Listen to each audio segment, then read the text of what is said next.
Toda aventura começa com um sonho. Já parou para pensar como era difícil viajar sem as estradas? Esse foi o desafio encarado por 3 brasileiros no início do século passado. Eles sonharam em ligar as 3 Américas por uma gigantesca estrada, a Carretera Pan-Americana.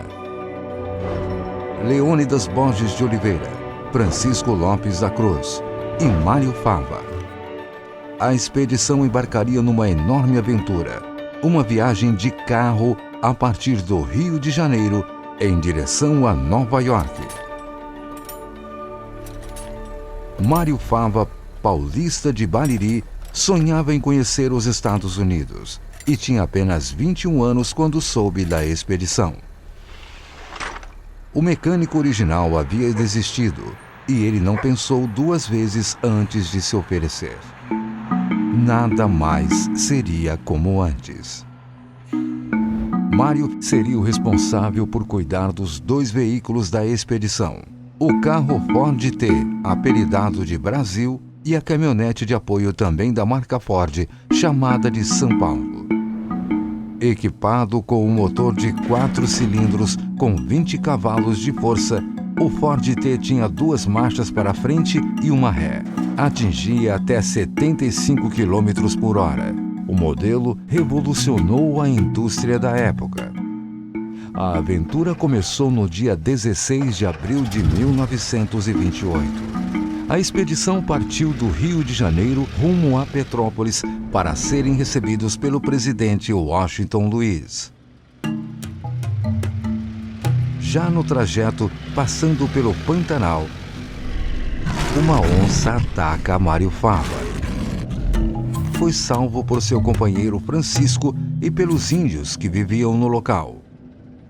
As dificuldades continuaram.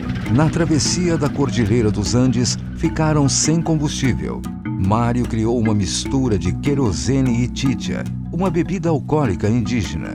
E para lubrificar o motor, o mecânico usou gordura de porco e de lhamas. Também o frio rigoroso exigiu criatividade do mecânico de Bariri.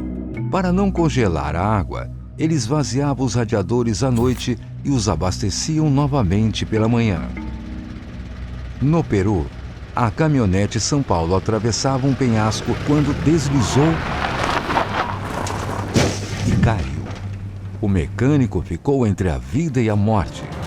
Foram muitos desafios. Boa parte do caminho foi aberta com pás e dinamite. Não havia celular, internet e nem GPS. E equipamentos como sextante e teodolito eram necessários para o mapeamento. Na Colômbia, o fim se aproximou novamente. A expedição passou 4 meses perdida na selva. Debilitados, os 3 aventureiros já estavam sem comida e água. Mais uma vez, conseguiram sair da mata com a ajuda de índios. Para atravessar os pântanos do Panamá, os 2 veículos precisaram ser desmontados. E assim seguiram viagem passando por 15 países, homenageados por onde passavam.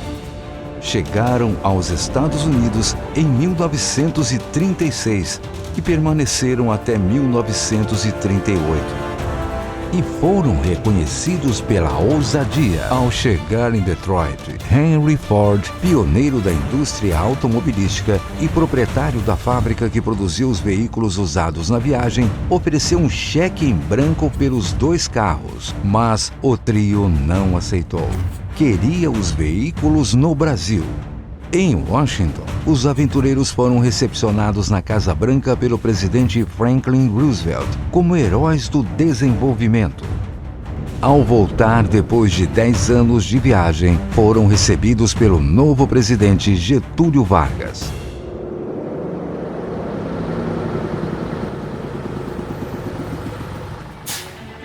Mário Fava retorna a Bariri para reencontrar sua mãe.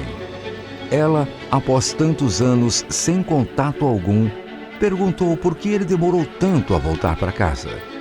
Mário, emocionado, apenas respondeu: "Eu não sabia que era tão longe." Agora, mais de 80 anos após o fim dessa expedição, um novo sonho se realiza. A fundação do museu que leva o nome do intrépido mecânico baririense. O Museu Mário Fava, que guarda a memória de uma das mais espetaculares aventuras do século XX.